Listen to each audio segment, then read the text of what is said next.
আপনি কি টাইটানিক জাহাজের এই অবিশ্বাস্য সত্য জানেন? যখন টাইটানিক ডুবেছিল তখন তার কাছাকাছি 3টি জাহাজ ছিল। একটির নাম ছিল সাসমান।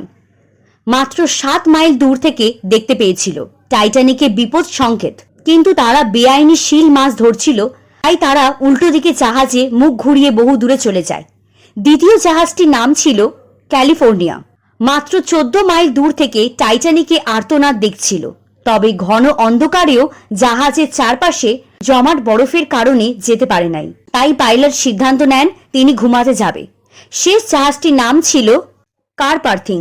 এই জাহাজটি প্রায় 58 মাইল দূর থেকে যখন রেডিওতে শুনতে পায় শুধুমাত্র টাইটানিকের যাত্রীদের চিৎকার, জাহাজের ক্যাপ্টেন তার পূর্ণ শক্তিতে বরফ ভেঙে এগিয়ে চলেন। টাইটানিকের দিকে ঠিক এই জাহাজটি যায় একমাত্র। এই সিদ্ধান্তের জন্যই টাইটানিকের 705 জন যাত্রী প্রাণে বেঁচে যান।